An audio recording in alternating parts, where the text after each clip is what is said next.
విచారిస్తున్నారు. ED అధికారులు విచారణలో BLN Reddy చాలా సంచలన నిజాలు చెప్తున్నట్టు తెలుస్తోంది. ఆయన ఈ రకంగా ట్రాన్సాక్షన్ చేయడం గల కారణం ఏంటి, ఎలా అప్రూవల్ వచ్చింది, ఎవరి ఆదేశాల మేరకి ఈ నిధులని మరలించారనే విషయం పైన బిఎల్ఎన్ రెడ్డి క్లారిటీ ఇస్తున్నట్టు తెలుస్తోంది. బిఎల్ఎన్ రెడ్డిని సుమారుగా 3.5 గంటల పాటుగా ఈడీ విచారిస్తోంది. ఇంకా కూడా విచారణ కొనసాగే అవకాశం ఉంది. ఈ రోజు సాయంత్రం వరకు కూడా ఈ విచారణ కొనసాగే అవకాశం ఉంది. క్రాస్ క్వశ్చనింగ్ నడుస్తోంది. ఒకవేళ బిఎల్ఎన్ రెడ్డి కనుక ఉన్నత స్థాయిలో ఆయనటువంటి సమాచారాన్ని పూర్తిగా గనక ఈడీ అధికారుల ముందు చెప్పినట్టయితే ఇక్కడ ఈడీ అధికారులకి మరింతగా ఆధారాలు సేకరించే అవకాశం ఉంది. రేపు 16వ తేదీన ఈడీ విచారణకి కేటీఆర్ హాజరైతే బిఎల్ఎన్ రెడ్డి స్టేట్మెంట్ కూడా చాలా కీలకం కాబోతోంది. బిఎల్ఎన్ రెడ్డి చెప్తున్నటువంటి సమాధానాలు చూస్తే మనీ లాండరింగ్ ఫెమా చట్టాన్ని ఉల్లంఘించి ఈ యొక్క ట్రాన్సాక్షన్ చేశారంటే ఆయన నాకు అదంతా తెలియదు కానీ కేటీఆర్ చెప్తే చేశారనే సమాధానం ఆయన నుంచి వస్తున్నట్టుగా తెలుస్తోంది. ఎవరెవరి ఆదేశాలు అందాయి అని చెప్తే అరవింద్ కుమార్ ఆ తర్వాత కేటీఆర్ ఆదేశాల మేరకే ఈ యొక్క ట్రాన్సాక్షన్ నేను చేశానని బిఎల్ఎన్ రెడ్డి సమాధానం చెప్తున్నట్టు తెలుస్తోంది. ఇక నిధుల బదిలీ ఏ విధంగా జరిగింది, తనకున్నటువంటి పరిధిలోనే డబ్బులు ఏ రకంగా విడుదల చేశారనే విషయం పైన ఈడీ అధికారులు బిఎల్ఎన్ రెడ్డి క్వశ్చన్ చేస్తున్నారు. 3.5 గంటల పాటుగా ఈ విచారణ కొనసాగుతోంది. అయితే ఇండియన్ ఓవర్సీస్ బ్యాంకు ద్వారానే 2 రోజులు అక్టోబర్ 3న అక్టోబర్ 7న 2 రోజులు 23 కోట్ల రూపాయలని నేను ఎఫ్ఈఓకి ట్రాన్స్ఫర్ చేశానంటగా బిఎల్ఎన్ రెడ్డి చెప్తున్నట్టు సమాచారం అంతోంది. ఫార్ములా ఈ రేస్ కేసులో ఇప్పుడు బిఎల్ఎన్ రెడ్డి యొక్క నిజాలు, బిఎల్ఎన్ రెడ్డి యొక్క స్టేట్మెంట్స్ సంచలనంగా మారాయి. ఆయన చీఫ్ ఇంజనీర్గా ఉన్నారు, ప్రజెంట్ ఇంకా కూడా ఆయన అధికారిగానే ఉన్నారు. బిఎల్ఎన్ రెడ్డికి సంబంధించి చీఫ్ ఇంజనీర్తో పాటుగా హెచ్ఎండిఏకి సంబంధించిన నిధుల బదలాయింపులో ఆయనే కీలకంగా మారారు. ఏసీబీ అరవింద్ కుమార్ని ఈడీ బిఎల్ఎన్ని ఈరోజు ఎంక్వైరీ చేస్తోంది. రేపు వీళ్ళు ఇచ్చేటువంటి స్టేట్మెంట్ ఆధారితంగానే వీళ్ళ స్టేట్మెంట్ ప్రొడ్యూస్ చేసి వీళ్ళ స్టేట్మెంట్ని కేటీఆర్ ముందు ఉంచి ఈడీ ఏసీబీ ఎంక్వైరీ చేయబోతుంది. మరిన్ని అప్డేట్స్ పెట్రిషియా అందిస్తారు. పెట్రిషియా, బిఎల్ఎన్ రెడ్డి విచారణలో ఎటువంటి విషయాలు బయటకు వస్తున్నాయి, ఆయన ఎటువంటి ప్రశ్నలు సంధిస్తోంది ఈడీ? రైట్, ఇప్పటికే బిఎల్ఎన్ రెడ్డి ఇప్పటికే సంచలనమైన విషయాలు బయటపడుతున్నారు. ఒకవైపు ఏసీబీ, మరోవైపు ఈడీ అధికారులు. అక్కడ అరవింద్ కుమార్, ఇక్కడ బిఎల్ఎన్ రెడ్డి. రేపేమో కేటీఆర్ ఇప్పటికే చూసుకుంటే కూడా ఈ కేసుని చాలా రెప్యూటెడ్ గా తీసుకున్నారు. ఇప్పటికే చూసుకుంటే కూడా పూర్తి స్థాయిలో దర్యాప్తు చేస్తున్నారు. అనేక స్టేట్మెంట్స్ అన్ని రికార్డ్ చేస్తున్నారు. ఇవాళ బిఎల్ఎన్ రెడ్డి 9:45కి వచ్చి 10 o'clock నుంచి ఇప్పటికి 12:30 వరకు అంటే ఆల్మోస్ట్ 2.5 hours అవుతుంది. ఇప్పటికే అనేక సమాచారం ఇస్తున్నారు. ఏది చెప్పినా చూడాలి కేటీఆర్ చెప్పారు కాబట్టి నేను చేశాను అంటున్నారు. కొన్ని సమాధానాలే చెప్తున్నారు, మరికొన్ని దాటి వేస్తున్నారు. నాకు సంబంధం లేదు, అప్పుడు ఈడీ ఆఫీస్ లోకి ఎంటర్ అయ్యే సమయంలో తన చేతిలో ఒక ఫైల్ తర్వాత ఒక కవర్ లాంటిది కనబడుతోంది. దాంట్లో చాలా కీలకమైన డాక్యుమెంట్స్ తీసుకొచ్చారు. ఆయనకి ఎవరి నుంచి ఆదేశం వచ్చింది, ఆ ఆదేశం ద్వారా ఆయన ఎంత మేరకు అమౌంట్ ట్రాన్స్ఫర్ చేశారు, దానికి అప్రూవల్స్ ఎలా ఇచ్చాడనే విషయం పైన ఆయన ఎంక్వైరీ చేస్తున్నారు. కాబట్టి డాక్యుమెంట్స్ ఏమైనా ప్రొడ్యూస్ చేస్తున్నారు ఈడీ దగ్గర? ఆ డాక్యుమెంట్స్ ఏమైనా కీలక ఆధారంగా మారే అవకాశం ఉందా? ఎస్, ఖచ్చితంగానే చెప్పొచ్చు. ఇప్పటికే చూసుకుంటే కూడా ఆయన ఏ క్వశ్చన్స్ అడిగినా కూడా అప్పుడు జరిగింది నాకు తెలీదు, కేటీఆర్ చెప్తూనే చేశానంటూ వాళ్ళు డాక్యుమెంట్స్ అయితే తీసుకెళ్లడం అయితే జరిగింది. కొన్ని చూపించే ప్రయత్నం చేశానని పూర్తిగా సమాచారం వస్తుంది.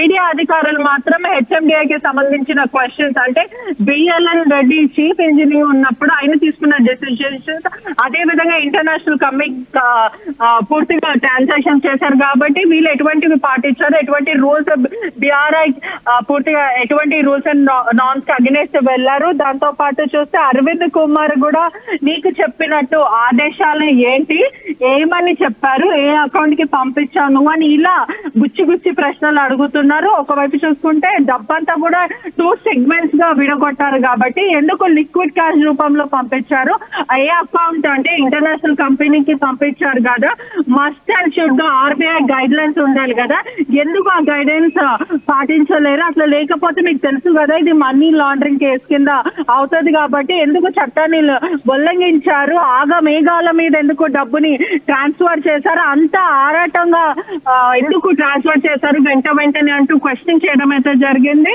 మరి ఇంకోటి చూసుకుంటే కూడా ఎలక్షన్ కోడ్ ఉన్నప్పటికీ కూడా అంత పాటుగా ఫైనాన్షియల్ ట్రాన్సాక్షన్స్ కి అప్రూవల్స్ కూడా ఆయనే ఇస్తూ ఉంటారు. సో 10 కోట్ల దాటినటువంటి ప్రతి హెచ్ఎండిఏ ట్రాన్సాక్షన్ కూడా అటు ఆర్థిక శాఖ అనుమతి తప్పనిసరి అనేది చట్టంలో పొందుపరుచుందని చెప్పిన నేపథ్యంలో 46 కోట్ల రూపాయలు అంటే 10 కోట్లకు మించింది. సో ఆర్థిక శాఖకు అనుమతులు తీసుకున్నామని కానీ వారికి సమాచారం ఉందని కానీ వివరించే ప్రయత్నం చేస్తున్న రకంగా క్వశ్చన్ జరుగుతుందా? ఎస్, పూర్తిగా క్వశ్చన్స్ అని అడిగినప్పటికీ దాటి వేసే ప్రయత్నం చేస్తున్నారు. ఏది చెప్పినా కూడా కేటీఆర్ చెప్పారు కదా, కేటీఆర్ ఇచ్చిన ఆదేశం మేరకు మేము పని చేస్తాము, మాకేం తెలియదు అని కొన్ని క్వశ్చన్స్ చెప్తున్నారు. ఎక్కడ కూడా నేను అవినీతి చెయ్యలేనంటూ ఆయన చెప్పడం అయితే జరుగుతుంది.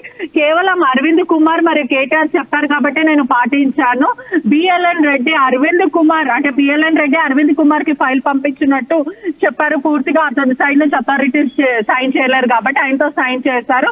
ఏదైతే కింది స్థాయి ఉద్యోగులు ఉన్నారో వాళ్ళతో కూడా ఒత్తిడి చేసి చెక్ ని పంపించడం కానీ ఇటువంటివి ప్రయత్నించడానికి పూర్తిగా తెలుస్తుంది. బిఎల్ఎన్ రెడ్డి ఏది చెప్పినప్పటికీ కూడా కేటీఆర్ చెప్పారు కాబట్టి చేశారని చెప్తున్నారు. అతని సొంత ఇంట్రెస్ట్ కూడా కొంచెం ఉండడానికి కూడా ఏసీబీ అధికారులు కానీ ఈడీ అధికారులు కానీ పూర్తిగా అరవింద్ అని కానీ ఇక్కడ కానీ భావిస్తున్నారు. ఒక్క ఆధారాలు కూడా మిస్ చేయకుండా ఈడీ అధికారులు ఇన్వెస్టిగేట్ చేస్తున్నారు. అదే వైపు ఏసీబీ అధికారులు కూడా ఇన్వెస్టిగేషన్ చేస్తున్నారు. వీళ్ళు పూర్తిగా ఇన్ఫర్మేషన్ తీసుకున్న తర్వాత దానకిషోర్ ని కూడా ఎటువంటి ట్రాన్సాక్షన్ జరిగాయి, ఏం మాట్లాడుకున్నారు, పూర్తిగా ఒఫీషియల్ గా ఇంటరాగేషన్ అయితే పూర్తిగా ఎంక్వైరీ అయితే జరుగుతుంది. ఈ ఎంక్వైరీలోనే ఒకవైపు వాళ్ళకి లభించిన లబ్ధి ఎంత లబ్ధి పొందారో, ఒకవైపు ఈ క్వశ్చన్స్ అన్ని సుమారు 25 క్వశ్చన్స్ వరకు పూర్తిగా క్రాస్ క్వశ్చనింగ్ అయితే అవకాశం ఉంది.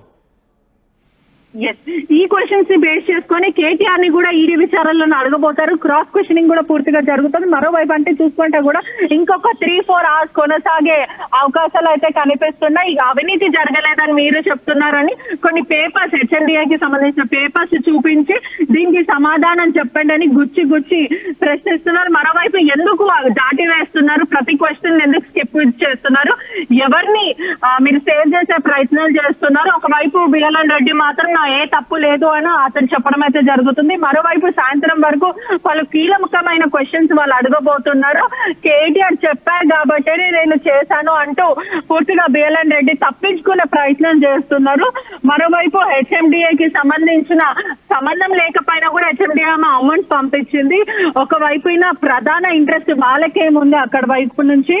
అసలు పూర్తిగా చెప్పాలంటే కంపెనీలు ఇన్ అయ్యాయి, బ్యాక్అవుట్ అయ్యాయి, ఎందుకని అయ్యాయి, ఎంతవరకు ఫైనల్ గా కేటీఆర్ వైపే బిఎల్ఎన్ రెడ్డి అన్ని వేలు చూపిస్తున్న నేపథ్యంలో ఆయన కేవలం మౌఖిక ఆదేశాలకు అనుసరించే ఈ యొక్క ట్రాన్సాక్షన్ చేశారా, లేదంటే నోట్ ఫైల్స్ కానీ ఇంకేదైనా డాక్యుమెంట్స్ లాంటివి ఉన్నాయా?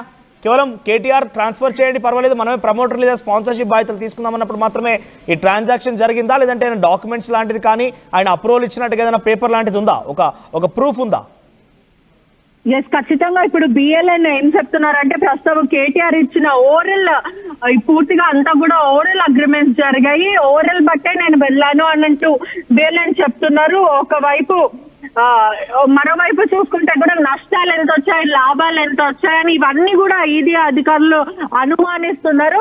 ఒకవైపు ఏసీపీ అధికారులు కూడా పూర్తిగా సోదాలు చేశారు కాబట్టి రైట్ చేశారు కాబట్టి పలు కీలకమైన డాక్యుమెంట్స్ అంటే కేటీఆర్ సంబంధించిన ఆఫీస్ కూడా పూర్తిగా వీళ్ళు డెస్క్, హార్డ్ డిస్క్ ఇవన్నీ కూడా స్వాధీనం చేసుకున్నారు. కాబట్టి తరువాతి ఎలా ఉండబోతుంది అంటే ఫర్దర్ గా ఎలా ఉండబోతుంది అంటే డీప్ ఇన్వెస్టిగేషన్ చేస్తామని పూర్తిగా ఏసీపీ కానీ ఈడీ కానీ చెప్పడం అయితే జరిగింది. మొత్తం మీద కూడా అంటే ఎటువంటి నిజాలు బయటకు వస్తాయని ఉత్కంఠ అయితే కనిపిస్తుంది. మరోవైపు ఏసీబీ కానీ ఈడీ కానీ స్ట్రిక్ట్లీ ఇన్వెస్టిగేషన్ అయితే చేస్తున్నారు. గత 2.5 గంటల నుంచి అక్కడ వైపు అరవింద్ మరి ఇక్కడ వైపు బిఎల్ఎన్ రెడ్డి రెండు వైపులో కూడా వీళ్ళు అప్రూవల్ గా మారే అవకాశాలు చాలా కనిపిస్తుందని పూర్తిగా చెప్పొచ్చు. బిఎల్ఎన్ మాత్రము అరవింద్ చెప్తే గానీ కేటీఆర్ చెప్పారు కాబట్టి నేను ఇదంతా చేశాను, ఎటువంటి అవినీతి జరగలేదు, ఓరల్ గా నాకు ఇన్స్ట్రక్షన్స్ ఇచ్చారు, నేను దాన్ని బట్టే నేను పూర్తిగా చేశాను అని ఇటువైపు నుంచి చెప్తున్నారు. ఒకవైపు ఏసీబీ మాత్రం కానీ ఈడీ కానీ క్లియర్ గా అడుగుతున్నారు, మీరు ఏంటి ఆర్బీఐ గైడెన్స్ పాటించలేరు, ఒకవైపు ఎలక్షన్ కోడ్ అమల్లో ఉంది, మీరు ఫైనాన్స్ డిపార్ట్మెంట్ నుంచి పర్మిషన్లు తీసుకుని ఇవన్నీ ఏ పరంగా చేశారు, ఎంత ధైర్యంతో చేశారు, ఎవరు వెనకాల ఉన్నారు అనే విధంగా పూర్తిగా క్వశ్చన్స్ అయితే రేజ్ అవుతున్నాయి.